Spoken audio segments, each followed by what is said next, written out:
the Cardiff City phone-in. A great panel, deliberately and consciously and well planned this evening. We went for a specific area of Cardiff. We've managed to pull it off. We got the Cairo Ely special, which is just about to go live. So the amount of planning that went into that is a thing of legend. But great win on the weekend. I'll go to you first, Donna, just to say, great, really comfortable win.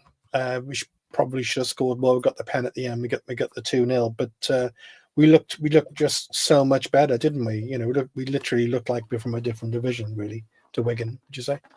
Yeah, we do. I mean, I was looking at possession. It was like 73% possession, and we just controlled that ball all the time. The amount of passes we do compared to Wigan was out of this world. My only concern is, that we don't finish the end product, and we should be like 3-4-0 up instead of the 1-0. And as you were talking earlier, Nathan Trott, he did that fantastic save just before half time, which could have made it 1-1 and been a different game. But the way we're playing at the moment, we've got one of the best defensive records, as you all know, and it's not because we're there getting everyone behind the ball and defending and hoofing it away. It's because we're controlling the game with the possession and passing around, and they just can't get near us. It's such a brilliant. I'm absolutely loving this season so far, and to bounce back like we did after the Bradford game, because I was a bit concerned then. I was thinking, oh my goodness, what's going to happen here now? It's the first loss. Are we going to crumble like we have in previous seasons? But to come back with beating Burnley and then to do what we did on Saturday, absolutely fantastic. So yeah, really, really good. Really happy. It's interesting, I'm sure we'd all probably say similar things, which is quite funny, really, because when when we were going down season, we were all pretty depressed and please don't get us into Division 1. But it's nice, Donna, to it's kind of a pleasure to watch Cardiff City play again, I suppose, and and also the Barry Murphy effect, and there's a real vibrancy about the club and the way we play now, isn't there? Yeah, I think if we hadn't gone down and we'd managed to stay up, like we all wanted, we all want our team to stay up in the Championship, and it's bragging rights, want us to be as high as we can. But I think if we had stayed up, we wouldn't have seen all the academy players coming through. Yeah, I think so. This has been the saving grace. The fact that we have gone down, we brought in an academy manager. Really, that's what BBM really did for Man City. And I must admit, when he was brought in, I was like, oh my God, who's he? Another unknown, another untried. I looked at his 6 games at Rochdale, and I was like, oh my goodness. But he's absolutely fantastic, and what he's done with the academy, and he's got everybody playing for that shirt. And it's just such a great season. I don't want to stay down here anymore than, I don't want to stay down another season, because I think if we don't get it, then we're going to be in trouble, because I think even though a lot of these youngsters are getting deals, people will come in for them. Would BBM stay as well if we didn't get up? So this season's good for one season only, but we need to get back in that Championship. But it's been, to watch the football that we're seeing, to see all the wins that we're having, to see the togetherness, people playing for the badge, it's just a delight. It's something we haven't seen since that promotion winning season with Neil Warnock. And just one final question for you, Donna, before I go to Pete. What's your thoughts on the orange kit? Well, see, I'm useless at giving my opinions on kits, because I don't think I've got any fashion sense at all. But when I saw it on the... So I always have different opinions to everyone else. But when I saw it, I quite liked it, to be honest. It looked good. It looked good. I wouldn't buy it, but then I don't buy any kits, I must say, because I am quite fussy. But yeah, I didn't mind it at all. It looked better when they were wearing it than it does when it was hung up on a hanger in the shop, basically. So yeah, I like it. Luckily, we got a very style-conscious, debonair and dashing Peter Bradbury with us, so he can maybe give us his opinions on that. These people know me, Steve. Some of them are constituents of mine.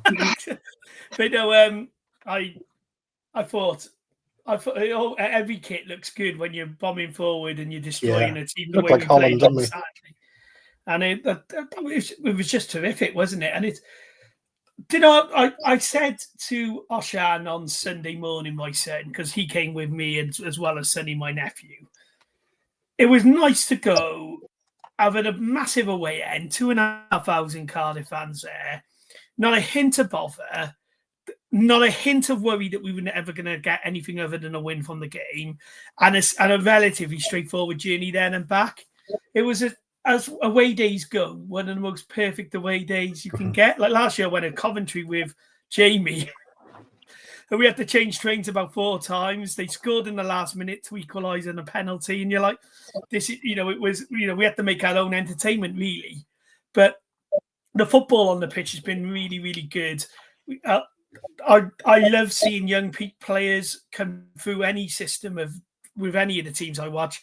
So it's really a real pleasant surprise to see people like Joel Colwill, who I thought was magnificent on Saturday, dominate this league and do it in a way where it means everything to him. I think we are far too good for this league. I genuinely do. Even against Bradford, where we were pretty poor, we created 3 or 4 really good opportunities where we could have gone ahead or equalised, and it was really them breaking away and poor decision making by the defenders and midfielders. But I just think we would be a very good championship team. I'm not saying we'd be in the top 6 in the championship, but we'd be a very good championship team, and it's certainly better than the one we've been watching in the last few seasons. And I think Don has hit the nail on the head. It's about getting out of the league and staying in the championship and building something that's sustainable. And we can't give the board too much credit for this. They looked into this. This was not a plan. You don't wait 3 months to hire the manager. It's like they've looked into it. But what they've looked into is a terrific long-term appointment if he's willing to stay in BBM, because this is the way we should have been going years ago, and the way he's got us playing is fantastic. Yeah. And Jamie, the comment which came in, I'll go back to it now, from Jonathan Mordecai, is an interesting one. If we come back to the conversation I was having with Donna, if we had stayed up, you probably would have had Nathan Jones and a bunch of players in their 30s, and here we go again. Would you tend to agree with that? 100%. I think it's rinse repeat, like you said there. Spot on. We've been there, worn the t-shirt all the time, isn't it? Every transfer window there'll be the same profile of players coming in. It's a silver lining for me. I know it's only the start of the season, but what we've seen, we haven't been accustomed to for many years for Cardiff City. We do have moments where when we're doing little triangles in our box trying to get out, sort of thing, it still gives me a bit of heart race. But do you know what? It's so pleasing seeing a direct hit and hope at the pitch. It's nice to see players that are actually giving their all for 96 minutes and not running around pointing fingers that we've become accustomed to over the last few years. And what I like is, we all do it. We probably look at the sideline to see the manager's actions and what the bench is doing. And he's like a little, he's like a little school kid. He's excited. He's heading and kicking everything. He's doing a little. It's quite funny. Every time on Saturday, he was almost jumping in the air and instructing people, whether it's because he's not as tall as maybe looking over the centre half, but he's heading and kicking everything as well. So it's a team that's pulling in the right direction. Hopefully the club is like Pete said, has almost woken up as such and has now a plan of action, cohesively across all age grades. And hopefully now we'll start seeing not just the 9 that we've got in the matchday squad, but a lot more coming through as well in terms of youngsters. Yeah, the comment, wasn't it, from the guy with the Wales setup? I can't remember his name now. I think he was connected to Adam something, I think, from connected with Swansea, saying about, exactly that, kind of agreeing really with the conversation today, that, because we went down that level, we were able to bring through these youngsters, and it's almost like a rebirth, so it is exciting. Some good kids coming through as well. You're going to go and watch them again tomorrow, Jamie, is that right? Yeah, they got a 2:00 kickoff tomorrow at home against Millwall, so if anyone's can get down, go down and watch it. But the good thing with Cardiff City is we stream the games for free at that age grade, which not many clubs, if any clubs, do it. So if you can't get down there, it's something to probably watch when you're in your last few hours of work or what have you. But again, another good group of players. And if players aren't in the first team squad tomorrow night, you can probably guarantee they'll be playing tomorrow against Millwall in the 21s. Steve Thomas made a comment. I'll go round on this one, actually. I'll start with you, Jamie. Steve Thomas is saying about, obviously, it's the League 1 tour as it's going on as we speak, sort of thing, and hopefully it's looking good. Looking forward to tomorrow night. But wouldn't it be fantastic to turn over Wrexham, Bollywood, or whatever they're called these days? Yeah, I mean, it's set up, isn't it, to be our ultimate theatre. We knew that Sky would win it. We knew that ITV would win it. Listen, obviously, tickets are going to be like gold dust. There'd be a clamber for tickets, and Listen, it's a good thing, isn't it, for our club that people haven't been to the racecourse of Kairas and what have you, so they'll want to go. But any bragging rights, whether it's Welsh bragging rights, Seven-side Derby bragging rights, anything is good. And what we say, I'm sure the fans will probably be singing, we've seen you on Hollywood and all these songs that go with it. But it'd be a good night, and hopefully tickets are sensibly, let's say sensibly allocated more than anything. Yeah. Donna, what's your thoughts on the Wrexham match? It's weird, isn't it? Wrexham they were always nowhere, and now they're a league above us, but only a few places in the football pyramid, of course. It is a huge game. It's nice as well because we lost the South Wales Derby, didn't we, this season with Swansea? So it's given all us fans now, even though it's not the South Wales Derby, it's the North-South Derby. And to me, it'd be great to beat them because, they've always been down, haven't they, in the league? Well, League 3 conferences, and they bought their way to where they are now. From absolutely nowhere, because they've gone from Conference, League 2, League 1, Championship in consecutive seasons, didn't they? And they're not walking it. They're finding the Championship a challenge. And like you said, I think if we were in the Championship, we could potentially be higher than Wrexham. And I do think we can beat Wrexham. I do, even if we play the teams that we've been playing, with a couple rested, I think we'll take them, and it'd be great to get one over Kiefer Moore as well if he plays, wouldn't it? So I think this is huge. It's given everyone a great buzz having the Wrexham. It would have been nice to have them at home, because I think we would have sold that out then, and a lot more fans could get to see them. But I think it's going to be a great game. I am looking forward to that, and it's more than just a cup game now, isn't it? Yeah, it is more than just a cup game. It's a great draw. I mean, even when the draw came out, even the footballers were saying what a great draw it is. It's just a weird one. Trying to get my head around it, Pete. City versus Wrexham, in the same league is a bit of a culture shock to me. Well, you and I remember the last time it happened. I mean, they were next like season, of course. They were like involved. I mean, yeah. All this shocking thing that the Wrexham fans suddenly think they're the biggest club in Wales. That's how it was growing up for me, and when you were the Tannoy announcer, Steve. So I mean, I'm not surprised by that. I've got memories of Gary Bennett. I've got memories of Brian Flynn's team and Kevin Russell and all that. And they love beating us. I mean, make no mistake, this is the most one-sided rivalry in the history of the planet. Like, they've only got Chester and Shrewsbury really and nearby to really hate. So they will love this. They will be well up for this game, their supporters. Oh, they want to turn us into a big star, won't they? And I am a little worried that we're in every competition. I mean, it is a sign that as a side, when you're playing well, you get more games. But it's not an attractive for me. It's not a local derby. No. It's a rivalry. Having said that, I do hope we beat them, because I'm not just saying this, and I would say this as a Cardiff fan, wouldn't I? But I don't think they're in our league in terms of size of club. I mean, our stadium's 34,000 seats. We're in the capital city, and we've consistently in most of our history been in the top 2 divisions. So I mean,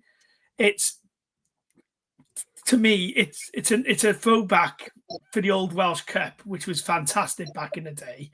Yeah, and I hope we go down and win. But I agree with Don. I wish it was down here. I think down here they would freeze.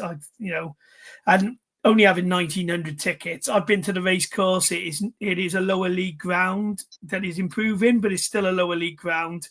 I've watched Wales and City. And back in the day, we'd have the whole of that end behind the goal. Now it's a little bit like Ninian Park with blocks A and B. It's not a huge ground, and they're almost growing excessively too quick for the club infrastructure to catch up. Yeah. But I think it'll be a good test as to where we are. But we went to Burnley, and that Burnley side, if that 11 really was playing good, Burnley in the Championship, they'd be in the top 6 of the Championship, and we went there and won. So I think we can go there and win, but I really don't hope City fans do not get themselves into the mindset that this is a massive derby or rivalry. It really isn't. The derbies for us will always be Swansea City and Bristol City. Well, Swansea and Wrexham, they're always going to want to beat the big club, aren't they? Pete, I got a question for you from Steve Thomas. This is a big question for you. Here it comes. He said to me earlier this season, we'll win 20 of our 23 home games. Do you still stand by that? I said it to him at Port Vale on the way out. And I do stand by that. Look, I thought maybe not 20 out of 23, but I think we'll certainly be in the high teens, and we'll win them. We'll be very entertaining to watch at home. I thought the Bradford game, if you were neutral, would have been a brilliant watch. Both teams going end to end. They were better than us, and they deserved their win. It's got some great goals too. Yeah, we're going to see more. We're going to see more teams, I'm afraid, like Plymouth than we are Bradford. They're going to be teams that are going to try and defend with low blocks. And tomorrow will be a good example of that. Burton aren't going to come and try and cross the halfway line. They're going to try and make it as difficult as they can for us to score. And I think at home, if we start taking our chances early on in games, I think someone's due a hiding at Cardiff City Stadium. And I'm not talking like the Plymouth 4-0 hiding. I'm talking someone's going to get an absolute spanking, 8-7, 8-0. Because like we're having the same amount of possession we had on Saturday at home every game. And I don't know what the rest of the panel think, but I think we're miles too good for a lot of these teams. And so the aim of the game at home for them is going to be to try and stop us from playing. And if we play, we'll beat most teams. So Jamie, what's your take on that? And also based on the way Bradford turned us over, they'd obviously done their homework, hadn't they? You know, is that the way to go? Is that how we get beaten? Well, I think there's only so much pressure teams can absorb. But again, with the game on Saturday, I thought we could have probably scored 4 or 5. Half chances for Wigan here and there, but otherwise, I thought we were very comfortable. We were passing around them, and bar Paul Mullins a little bit of pressing here and there. They didn't really know how to deal with us. They were feeding off scraps. I mean, the good thing for me is I think Bradford, like we said, they were very, very good, and they deserved their win because even the little things like the changing of ends, so we weren't attacking the stand, like those little nuances, those little fine arts of the games where they slowed the game down when they needed to. I thought they did well, but I got to give credit. But like you mentioned, the Burnley game, the best thing we're doing now is something we haven't done for years is intensity. We're pressing every little thing. We're pressing the keeper, we're pressing the left back, we're pressing the centre halves. And at Burnley, it was brilliant to watch. Like, when they were attacking us, was the likes of Isaac Davis, the likes of Kean Ashford, who were just in the defender's face. Then obviously, naturally, all the sort of units of play. Burnley couldn't get out their half. And that, like Pete said, that was a very good Burnley side. Yes, they rotated, but when you've got the likes of Marcus Edwards and all these players who are £20 million signings, rotation doesn't come into it. They're still very, very good players, and I think momentum is massive for us. Burton, they're bottom of the league, and and they've had a terrible start to the season, but we can't. I don't think Barry Murphy would allow it. Be mindful of that. I think we've just got to go and play our game, and the best version of ourselves, I think, wins the vast majority of games this season. We've got the outlet. Salah can play direct. Robinson can do the other sides of it. So we've got a mixture of things, which is something that we probably haven't had for years gone by. So yeah, I think there's positives, and we just keep the pressure, keep the intensity, and we don't need to spend £30 million like other teams did last year to make that step up, hopefully. And what about the comment from Martin on the screen there about Ruben? Because he's really come into his own this season, and he's saying how BBM has simplified his game, playing quicker, moving the ball at pace. He looks like the player we all thought he could be now, doesn't he, Jamie? Yeah, I think with Ruben, sometimes you need to put that arm around him and just say to him, people forget, I think, how young he still is. It's almost just to say, I want you to do this, and sort of sometimes direct him through a game, because we know he's got those individual moments of pure class. What I like about Ruben this year is physicality is shown as well. Many players that are able to boff him off the ball like maybe last year, and I think Ruben Colwill, when he was named vice captain, I think people were like, okay, but he's taken that on. and if anything, you could say when he's in the team ahead of Chambers, you know, he leads by example. And I think for such a youngster, you know, young player, he's fantastic. And, you know, Ruben Colwill is someone we know that has got moments, but he's only as good as the players around him, and they've got to compliment him and he's got to compliment them. And to be fair to BBM, he's found a way to make this perfect recipe so far. And is there something, I think there's, for me, it reminds me of the Bennett brothers, you know, years ago. There's something kind of special about brothers playing together for the same football team as well, you know, because they're both, again, Joel's having a cracking season so far, isn't he? Both come on, haven't they? Pete mentioned it prior to the show, was when Joel Colwill plays in that midfield, we seem to have that intensity. We seem to have everything that we probably didn't necessarily against Bradford from the start.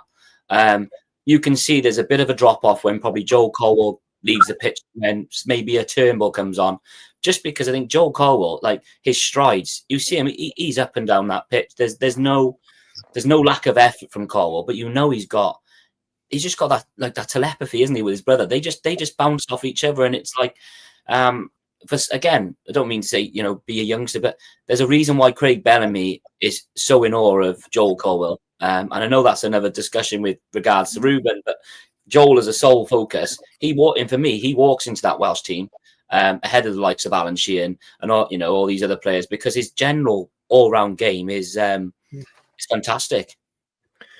And with that, Donna, with Joel Colwill, it's interesting in that he went out on loan. He did well out on loan last season, going to a couple of clubs. I remember that with Ernie, you know, all those years ago when he went out on loan. Is that's an example, isn't it, of players being well managed? You know, because look how he's come on now, leaps and bounds, and how he's played at that level. He's done well at that level. You know, it's good management, isn't it? Yeah, I think so, because we hadn't seen Joel, had we, in the first team at all before he went out on loan. No. And then went to, where was it? It was Cheltenham, wasn't it? So he was League 2, and then he went to Exeter, League 1. So they changed him, and he's come back starting, and he is absolutely. I agree what you say. It's this telepathy with Ruben. I think they bounce off each other, and I love watching them play together, because, like you said, it is something special about having brothers in the team, and having Ruben as captain or vice captain, because he's been captain for a lot of games as well. And you could see the delight the two of them have playing together. But those loans of Ruben with Joel, absolutely fantastic. Whoever decided that, because obviously that wasn't BBM, he wasn't here then, so we may have to give Richard some credit here, because he was there at the time, and Bullet, I think, maybe the first one. But yeah, he's come back absolutely fantastic. And as you say, he's quick. He fights for every ball. His passing is superb. He can score. He's scored goals. So I think he is, to me, one of our best players all the time on that pitch at the moment. And I do think he outshines Ruben. And talking of Ruben, like he's 6'4", 6'5", or something crazy. You know, which when you think of the position he plays, is sort of unusual. But what's the difference this year with him? You know, is that just come down to BBM? He's been given that freedom, I suppose, and we're almost like basing our game around him, aren't we? He's just a key player for us now, isn't he? Yeah, I think it's given him the freedom. I think he's being, and it's the style of play that we're using now as well. You know, this quick style of play which suits him, as you say, he's tall. And I think, you know, because before we didn't really, let's be fair, in Wrexham, when we used to watch, we didn't have a clue what the style of play was, or the formation, did we? It was like, if we didn't know, how did they know what they were doing? We knew we were in for a grim afternoon, that's all we knew.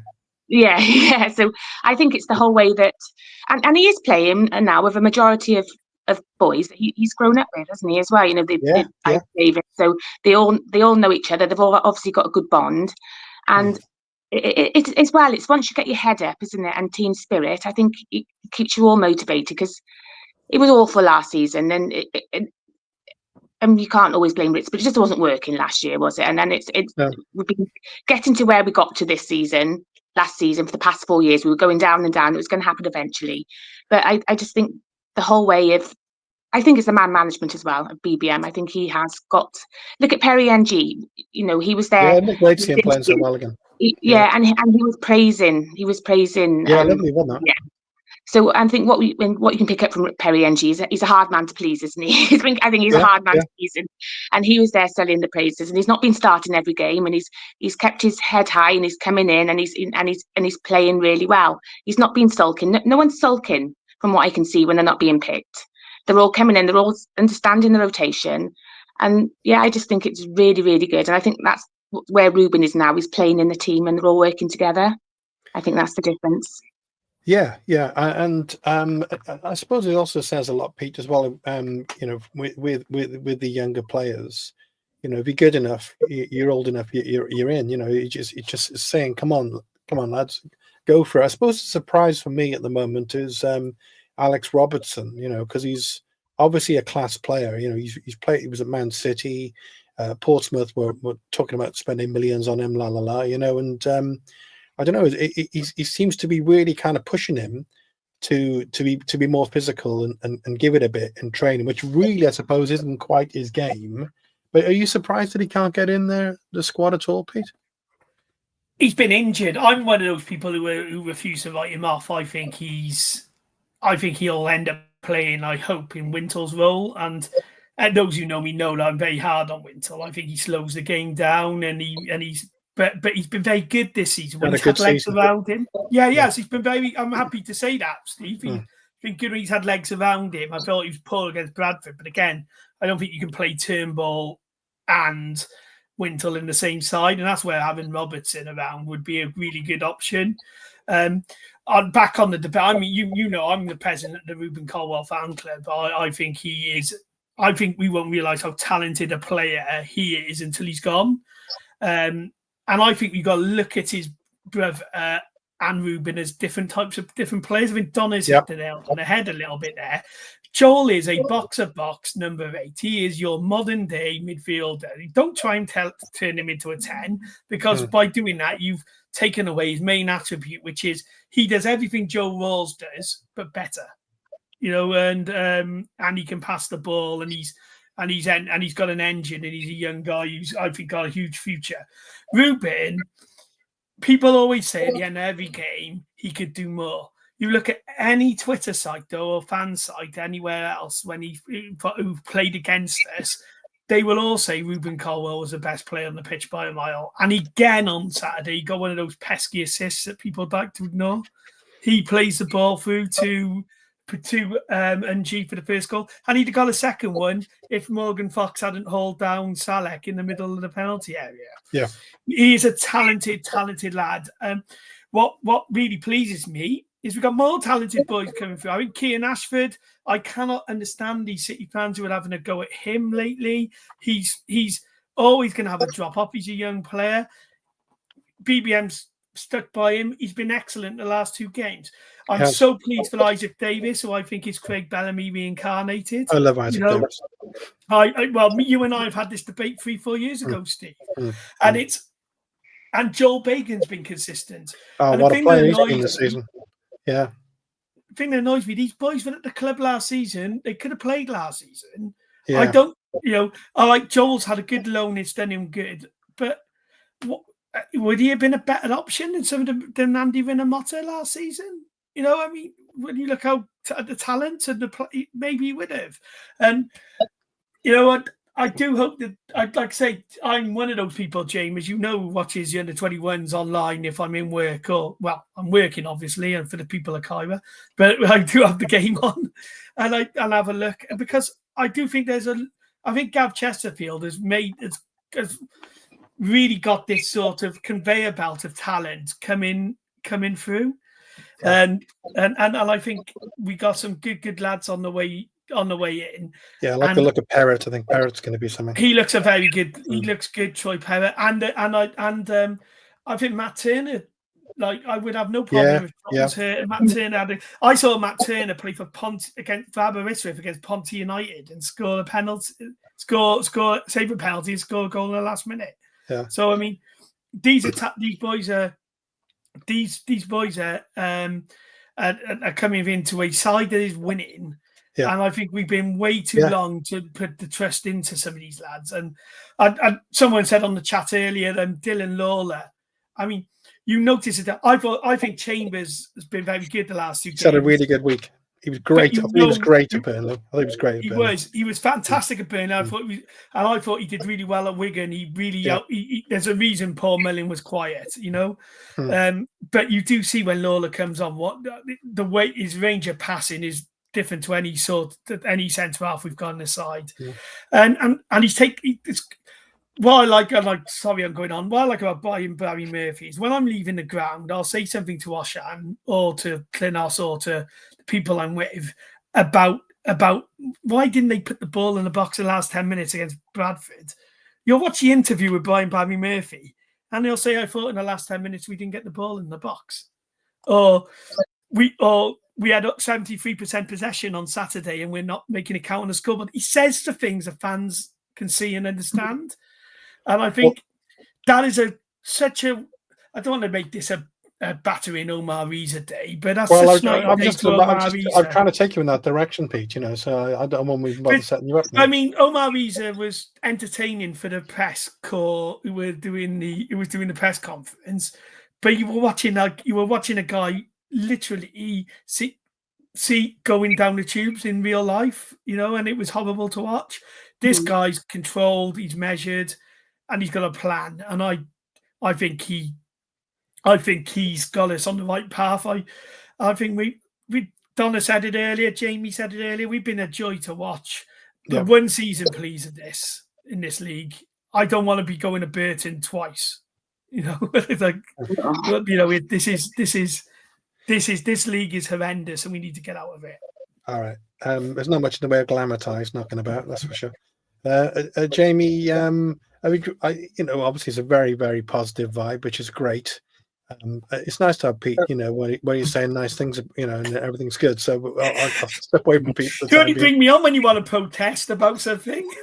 Oh, you're pretty good at it, you know, to be fair. But any comments on that from your point of view, Jamie, in a kind of an objective way, really?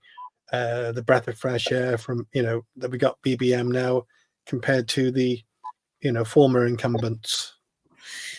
I think everything was almost like putting a plaster on a massive wound. It was almost trying to stop a bleed, without sewing it up properly. I think our appointments in the past have been short-visioned, temporary fixes without any sort of real plan or implementation of a plan.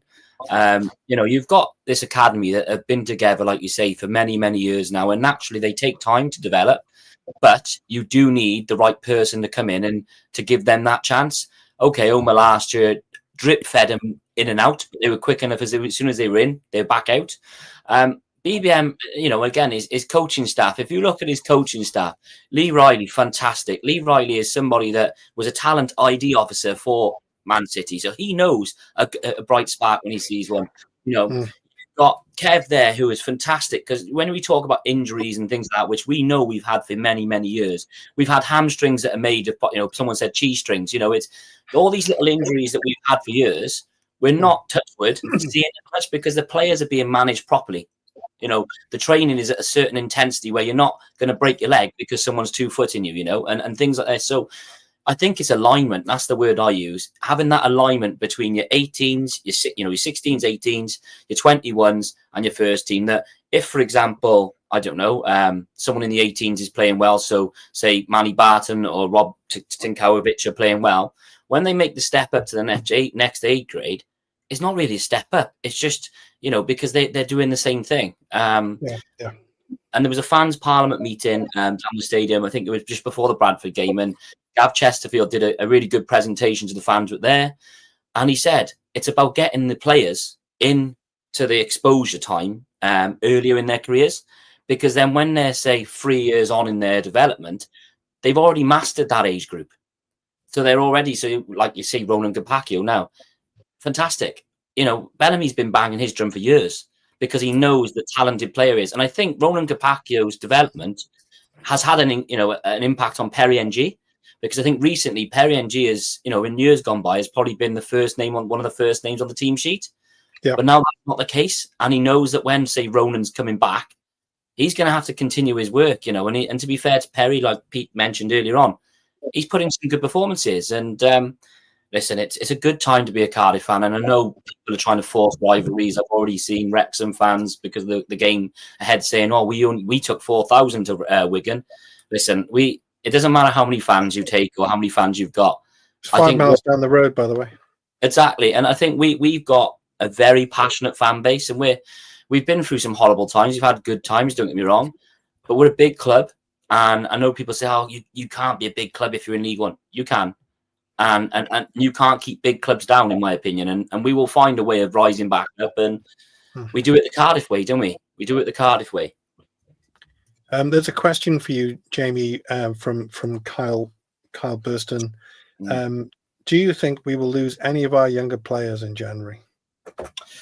It'll take a bit of money. Shout out to Kyle, because there's a few of the Kyle and Jordan and stuff. They're regulars with us. They're part of my we call it the football family. We go away. Jonathan and who comes on the show, Lee and people like that. So big shout out to them. But yeah, I don't think we will, because if we do, the way I look at it is we've insured ourselves in a way by giving them these new contracts. So these big clubs or whoever it may be, they have to pay the top dollar. I don't think we're a Cardiff City cheap sell, quick sell club anymore. And I think having your own academy prospects and graduates, you have that connection with them. They're fans. So why would you want to leave your boyhood club that every child would dream of playing for if you're a supporter of that club? So hopefully not. And if they do, we charge them a ransom, and then hopefully then we can we'd replace them. But I don't see it. I think they want to be part of this promotion push that we've got. So the point about the ransom is an interesting one, because a lot of the young players have been given long contracts. So, I mean, that obviously is, if they do move on, then, that has to be compensated. So, Donna, Nigel Blues, how does City convert all that? This is almost like one of those unanswerable questions, really. But how does City convert all their fantastic football into more efforts on goal? It says Robbo and Salah don't get many chances.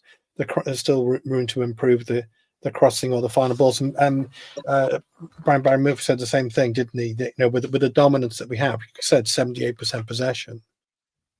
We need to somehow or other get the ball in the box and create more chances. Yeah, one thing I see with Salah is that he doesn't move sometimes a lot when he's in the box. So if Salah maybe moves a bit more, and it's just about then crossing, they've got to cross in and take the chance and whip the ball in, rather than, because we do sometimes still play, don't we, on the wing, passing them forward, and we're always saying shoot, pass. So it's just getting that confidence to pass to somebody, get Salah in the middle, maybe get him moving a bit more when he's in the box, and going from that. So yeah, it's just about scoring and taking your chances more than.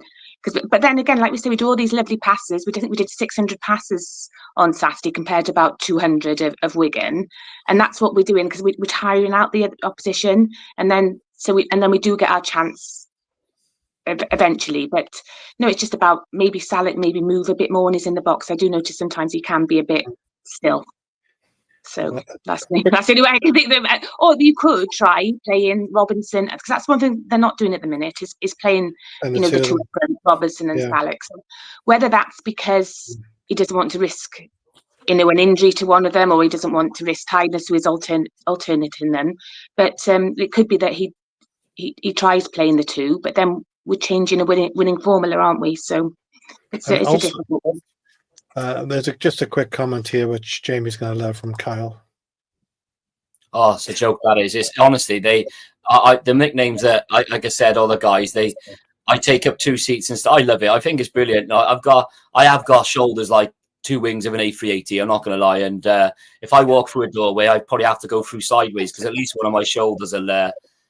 I should have been a rugby player or something. I tell you now, but not fit enough, not good enough, and that's why I'm in the stands. That's for sure. Fair enough. I just take that one off the screen.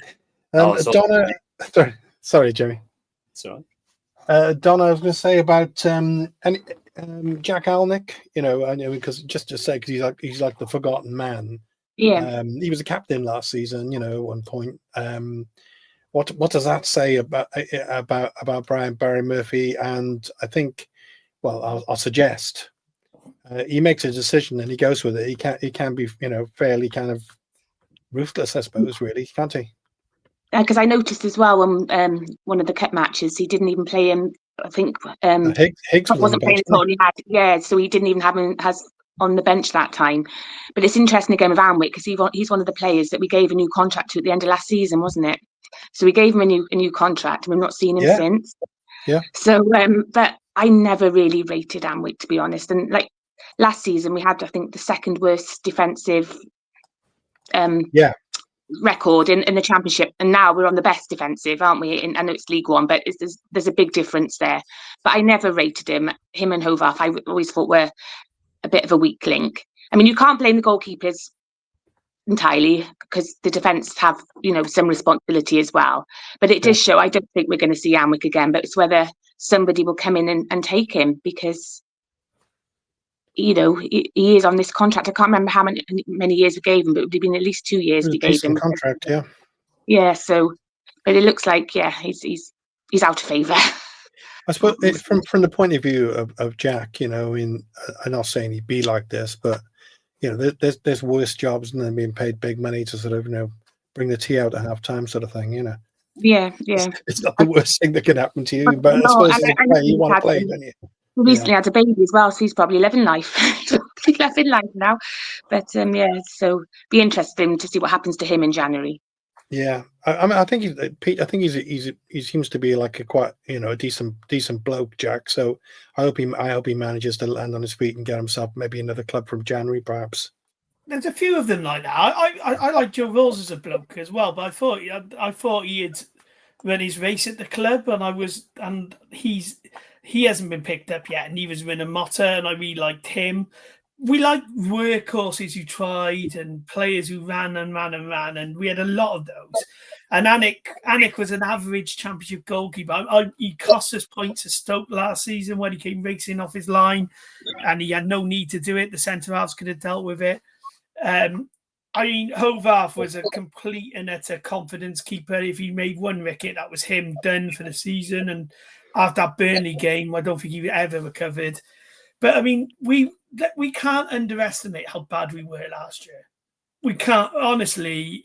That team should never have gone down. That squad should never have gone down with the amount of players, the players we had, and stuff like that. But I really think that what it has needed for years is a manager to come in and tell some of these experienced pros that you're not going to be the main man anymore. You're not going to be the main people. I am going to give trust to these kids. And if you don't like it, go somewhere else. Or if not, like Perry and G has done, knuckle down, work hard, and get yourself back into the starting 11. It's not. We are playing with verve, pace, and I don't think we completed 600 passes in 3 games last season. No. And I know it's a different league, and it is a shocking division, but you only can beat what's in front of you. And I think we weren't just better than Wigan on Saturday. We were several levels better than Wigan, and they will be challenging to the top 10 at the end of the year. And it's so I think we've just got to enjoy it, do what Ipswich done, build something. And what we should be thinking this year is this is an aberration within this division. Let's get ourselves out of this division, the first opportunity.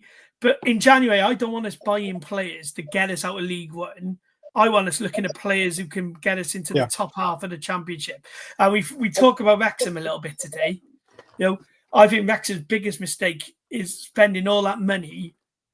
And with the exception of Windass and Sheaf, I think they've not bought anybody, I think, who I would want in my 11. And that's what the mistake we can't. We can't, which we have done in the past. We spent a lot of money.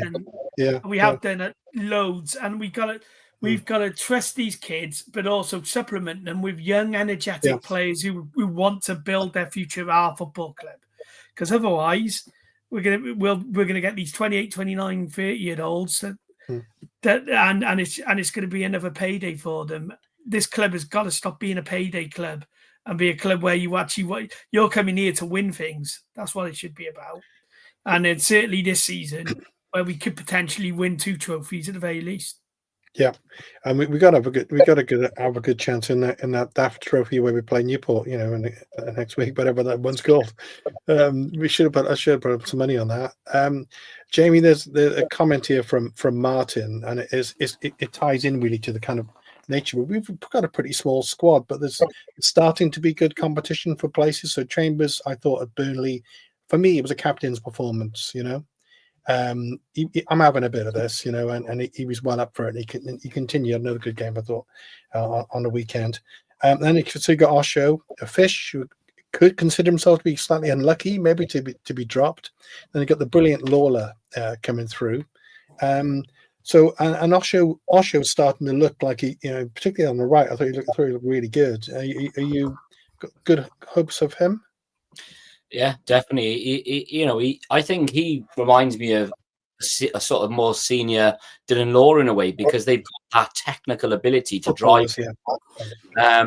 And again, it is the way, isn't it? We've in the past had these old school like defenders who couldn't pass the ball out. So you've got to have the complement, in the spine of your team, that if the goalkeeper is able to play out, your centre halves need to be able to play out to link up with the flash forwards and so on. And he's really good. I thought, at the start of the game, I thought we took time just to grow a little bit into it. I think there were little moments where the ball kind of dropped into the midfield and our shape went a bit.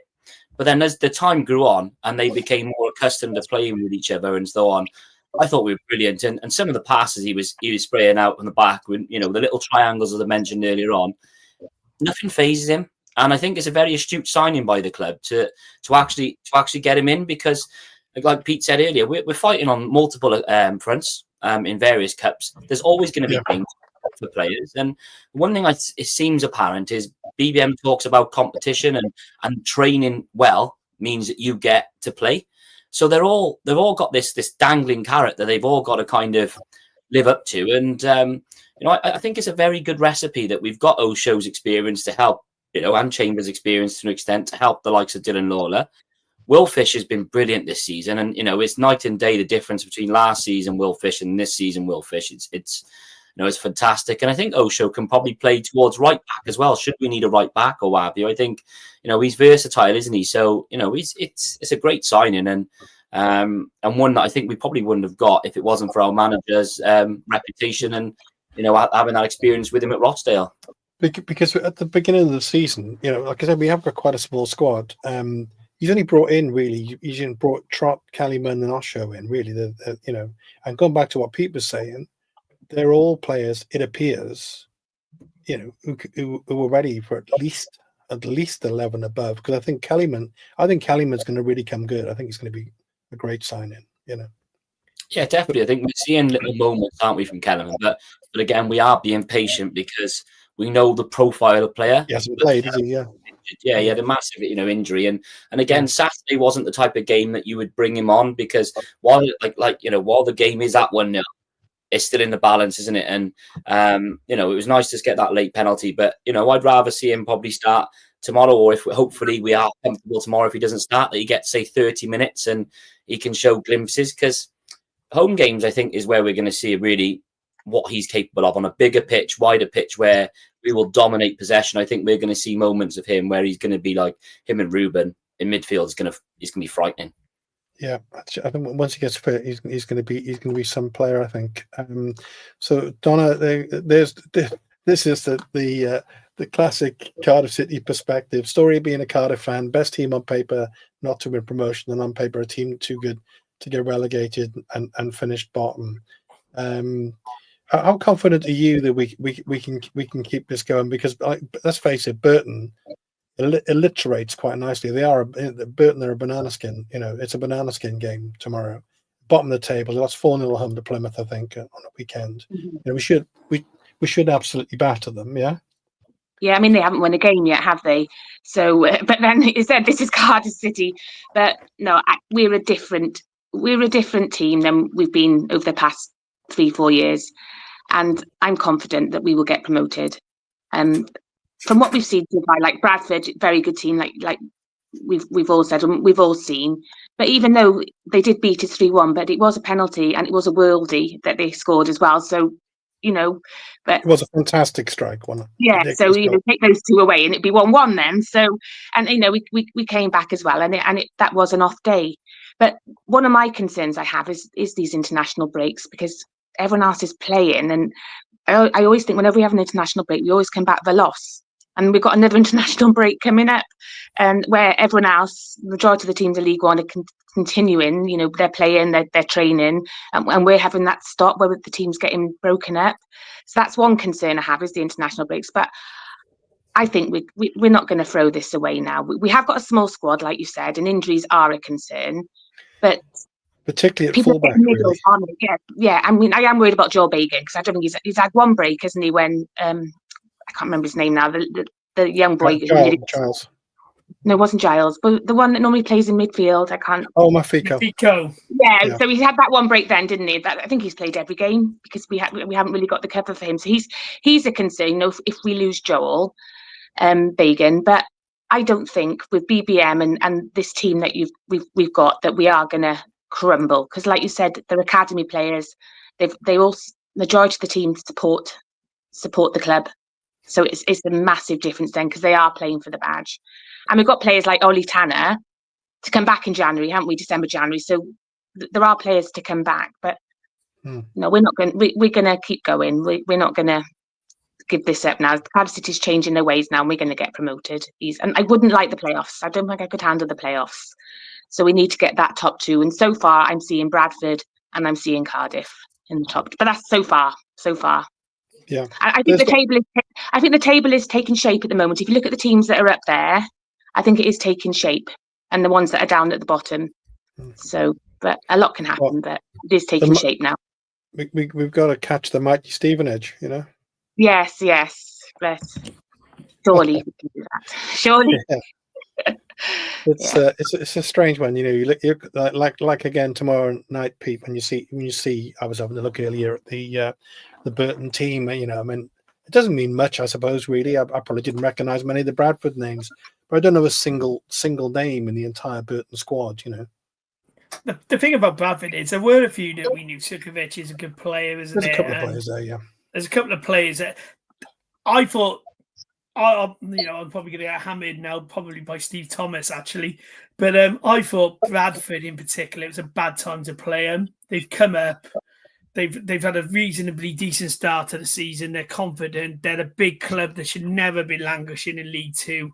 And they're on a little bit of the up and up. Let's see where they are in 10 games' time. I think we've got to look at Lincoln and Huddersfield, realistically, who are I think I thought they'd be right up there, yeah. They've got good squads. Lincoln in particular don't lose many home games, and Huddersfield have got Alfie May, and they're a decent side. Yeah. Again, we're trying to find reasons to be negative a little bit, really, and it's a natural League Cardiff thing to do. But I just think when people say we didn't bring any players in, and we other than the 3 boys that came from, but we did. Joel Colwill never played. Yeah, that's true. Never played. That's true. We Lawler. Dylan Lawler never played. I mean, when you look at our starting 11 now, and you look at that, and you look at Trott, Osho, and you see the regular boys playing, I think we did bring a load of players. That's how it should be at our level. We should be bringing kids through and supplementing them with the odd signing, not the other way around. I think I'll say it again. I've been out on a limb. We've had this conversation with Jamie McIver Football Club. I said at the start of the season, if we keep our squad together, we are way too good for this league. And we kept this squad together. These kids are seriously good. And what you're seeing now is players who I've slaughtered for years. I slaughtered him last week against Bradford on Twitter. Said, I hope that's the last we see of Ryan Wintle. He's had a brilliant week. You're seeing them come good because they're playing alongside these young kids. And if you want to know why that is, that's a fact. Turnbull played with Wintle against Bradford and we got hammered in midfield. When the energy these kids bring in playing, and I think this Mafiko. I watched him against Exeter. I think that was another game you had your shirt off, James. Yeah, There was a request in the chat, which I chose to ignore, by the way, talking about shirt off. Oh, it's Kyle. It's the theme, yeah. Sorry. Go on. He made one mistake, and Trott made and Turner made a very good save. But other than that, he ran the game, and we'd all talk about Salek, and I thought there was a good question earlier about Salek and Robinson and the lack of movement in the box. And Donna made the point that they don't move a lot. Salek's got 3 goals. He scored 2 in the last 2 away games in the league. Robinson is got 3 4, and 3, didn't he? Yeah, 3 before last year. Yeah. 3 and 3. We're seeing the signs. We're seeing the signs that these boys just clicking into gear a bit. I'd love to see Kieran Ashford get one, because I think if he gets one, he'll get 2 or 3. Isaac Davis looked unplayable for a while off the bench. Like, we're scoring a lot of goals. We just need, and I just want us to keep going that way. And if we get 4 or 5 players getting 12, 13 goals a season, we'll be fine. Okay, we've only got a couple of minutes to go. I just want to say one thing before I move on to I'll put the comment on from Mark as well. Live and work in Newport, all mates and work colleagues are county fans, and they're not looking forward to next week. Our kids are going to hammer them. Hopefully, it'll be the case. We got 4 kind of, three winnable games coming up in a week, which is, and all at home as well. I'll say, Jamie, just to mention Joel Bagan. If anyone takes any note, I love Joel Bagan. I've been a big fan for quite a long time. But I think what I've noticed with him is, like when NG plays, he gets really far forward, doesn't he, of the defense? And I noticed when Joel's played really well the last couple of games, he started to do similarly.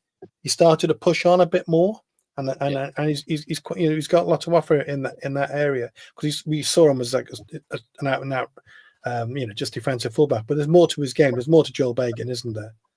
Yeah, I think BBM challenged him, didn't he? And he said at the beginning of the season is, there's 2 sides to the game, isn't it? It's being, you've got that, you all want the glory of going forward, the assists, the goals, and so on. But he had to master what he thought was, the shape and the defensive aspect. I think he's done very well. And like you said, this Newport game is a perfect opportunity for maybe to give him a rest and let Louis Giles play. I agree. I think, again, Pete alluded to then about the Exeter game. That Exeter game was a tricky game because they were very physical. They posed us quite a few threats, and I thought we dealt with that. And again, Mafiko, people, I think a lot of people were like, why we played him at left back. That's because he, again, you've got a learning curve, and BBM said that he's like a sponge. You tell him something, the next day he's already on it in training, and he's fantastic. And again, yeah, he can be Kante's Cardiff's Kante, because he just gets stuck in. There's no fear through Dakaroy Mafiko. He gets stuck in, and that ball he played with his left foot was fantastic. Yeah. And again, versatile players, not being sort of labelled as just an out and out left back. They can do left wing. They can sort of, he can play various positions. So yeah, I think it's a lot of positivity to take. And again, youngsters, the younger they are in a way, the better, because they can learn the skills earlier, and they can have the sort of experiences throughout the games, which then they can develop. And who knows, by the end of the season, they could be players that, like Pete said, you hope from within, didn't you? We're right at the end. There's comments about knickers and bras and all kinds of stuff going on, but we're just gonna leave them there, people to enjoy in the chat. So we got obviously Burton at home, then we got Orient at home, then we got the mighty County coming. So Donna, how are we going to get on? Are we going to win all 3? Yeah, we're going to win all 3. Yeah, easily. I think tomorrow we're going to do about 5-0. I think, like you said, we're due now to put lots of goals past somebody, and it's going to be Burton. We're going to beat them. Leighton Orient be a bit more. I think that'd be a bit more of a test, but I still think we can do that. And then obviously Newport, it'd be a different team. But again, yes, we're going to win all 3. We've had our 1 loss now, and we're not losing anymore. So I'm confident we're going to get 3 wins here. All right, Pete. I think we'll win all 3. I think county fans, though, we were talking about Wrexham fans earlier. I think county fans, like, they would love to turn up, and they won't care. It's a Pizza Cup game or whatever. I think that's a big game. Actually, I think we need to win that, because I think this is a competition we could go on and win. But yeah, I think we'll win hopefully. I think I agree with Don. I think Orient on Saturday is a really tough game. Richie Wellens knows his stuff, but I still think we'll win. So yeah, I think we're in good spot, Steve. I'm positive this season for a change. Yeah, so it's a refreshing change, Peter. I'm enjoying it so far. Yeah, I love it when it's like this.